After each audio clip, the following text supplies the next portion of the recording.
안녕하세요. 백세인생 건강통통입니다. 우리가 일상을 살아가면서 갑자기 병원을 찾게 되지만 병원에 가기 전에 우선 조치해야 할 사항들도 있겠죠. 그래서 지금부터 알아두면 좋은 응급처치 요령에 대해서 한번 알아볼까 합니다. 아직까지 저희 채널의 구독자가 아니시라면 지금 바로 구독 버튼을 꾹 눌러주시고요. 좋아요와 알람 설정도 부탁드립니다.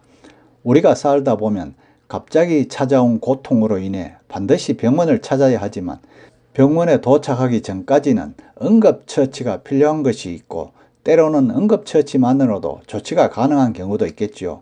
그래서 오늘은 평소에 알아두면 좋은 응급처치 요령에 대해서 한번 알아보고자 합니다. 먼저 급성요통이 왔을 때인데요. 갑자기 허리에 담이 들거나 삐어서 통증이 오게 되면 먼저 누워서 안정을 취하는 것이 우선이겠죠. 이때 자세는 가슴 쪽으로 무릎을 굽히고 턱을 가슴에 붙이는 자세가 좋고요. 혹은 다리에 이불이나 낮은 의자를 놓고 다리를 올려놓는 것도 좋다고 하네요.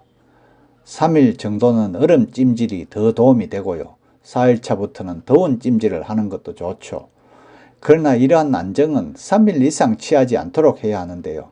안정기간이 길어지면 허리를 받쳐주는 근육과 인대가 약해져서 만성요통으로 이어질 가능성도 높아진다고 합니다. 다음 두 번째로 기침이나 고열, 오한이 왔을 때인데요. 이건 급성폐렴과 기관지염을 의심할 수 있는데요. 몸을 보온하고 안정을 취하는 것이 가장 중요하고요. 가습기를 이용해서 기도가 건조해지는 것을 막아야 하고 열이 있으면 탈수가 생기지 않도록 수분 섭취를 늘려야 한답니다. 다음 세 번째로 냉방병이죠. 여름에 많이 발생되죠. 식욕이 없고 기운이 없고 변비나 설사, 복통이 수반되기도 한다는데요. 말초 혈관의 수축으로 얼굴과 손발 등이 붓는데요. 이럴 때는 음식과 물을 따뜻하게 해서 먹는 것이 중요하고요. 또한 땀을 약간 내는 것도 필요한데요. 흔히 알려진 생맥산을 차같이 연하게 해서 마시거나, 여기서 생맥산은 인삼, 맹문동, 오미자를 말하는데요. 따뜻한 인삼차나 칡차를 마시는 것도 도움이 된다고 합니다. 다음 네 번째로 뇌출혈. 이건 정말 위험하지요. 구토를 동반한 뇌출혈의 경우에는 환자를 옆으로 눕혀서 구토물이 기도로 들어가는 것을 방지해야죠. 구토가 멎으면 따뜻한 물로 입안에 남아있는 내용물을 깨끗하게 제거하고요. 그리고 의식이 없는 환자에게 우황 청심환을 먹이는 것은 자칫 호흡기 장애를 유발할 수 있으므로 피하는 것이 바람직하다고 하네요. 다음 다섯 번째로 복통입니다. 배 근육의 긴장을 풀어주기 위해 옷이나 벨트를 느슨하게 하고요. 환자가 편한 자세를 취할 수 있도록 해야죠. 수건에 따뜻한 물을 적셔서 배를 감싸면 복통이 덜해진다고 합니다. 다음 여섯 번째로 삐거나 타박상이 올 때입니다. 삐인 부위를 들어 올리고 20분 정도 찬 수건이나 얼음으로 찜질을 하는데요. 이 경우 한방에서는 파를 잘 이용하는데요.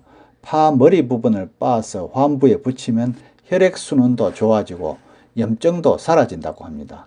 그리고 또 감자를 갈아서 환부에 붙이거나 알로에의 가시를 제거하고 강판에 갈아 헝겊에 바른 후에 붙이는 것도 좋은 방법이라고 하네요.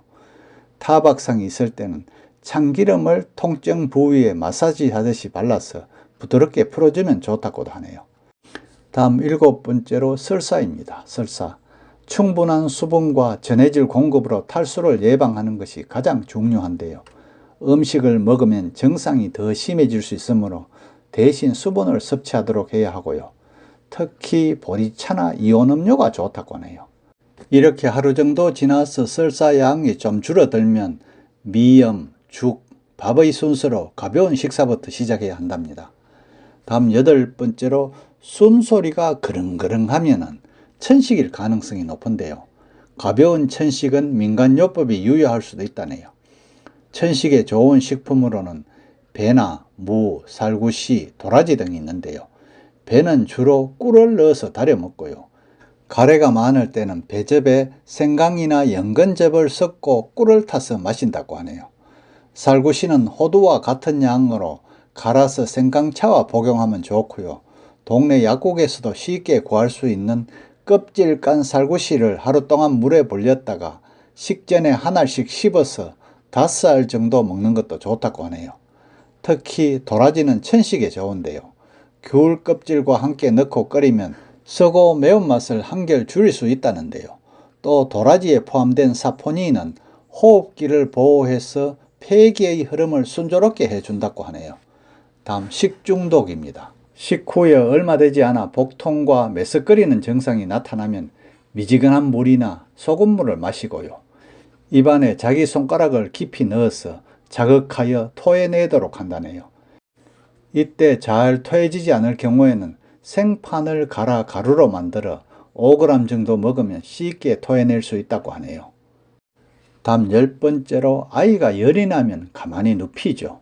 오한이 있으면 보온에 신경을 써야 하고요. 땀으로 젖은 옷을 갈아입힐 때는 마른 수건으로 몸을 먼저 닦아낸다고 합니다. 수시로 보리차도 많이 마셔서 탈수도 예방해야겠죠. 갈근, 칡뿌리잖아요.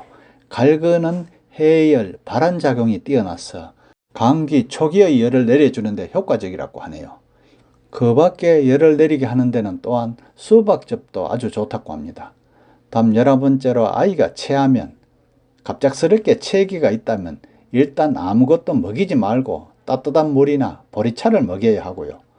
그리고 나서는 깨끗하게 소독한 바늘로 오른쪽 엄지손톱 아래 바깥자리 쪽을 따서 피를 내주는 것도 도움이 된다네요. 다음 12번째로 장염입니다. 급성 장염에는 녹차가 효과적인데요. 녹차에는 타닌산이라는 성분이 함유되어 있어서 장기의 염증을 가라앉히고요. 점막을 수축시키는 작용을 한다네요. 다음 마지막으로 토하면 어쩔까요? 옷을 느슨하게 해주고 토사물로 인해 기도가 막히지 않도록 옆으로 먼저 눕히고요. 손가락에 물수건을 말아 입과 코 주변의 토사물을 깨끗이 닦아내야겠죠. 그리고 나서도 갈증을 호소하면 얼음 조각을 입안에 넣어주면 아주 좋다고 하네요. 나중에 의사에게 보여줄 수 있도록 토사물은 따로 보존해 두는 것이 아주 좋은 방법이라 할 수 있겠죠. 오늘은 갑자기 찾아온 고통으로 인해 병원을 찾아야 하지만 병원에 도착하기 전까지 응급처치가 필요한 사항에 대해서 알아보았는데요. 사소한 응급조치가 한 사람의 생명도 구할 수 있을 정도 중요하므로 잘 숙지하셨다가 생활에 응용해야겠죠. 끝까지 시청해 주셔서 감사하고요. 구독 꼭 부탁드립니다.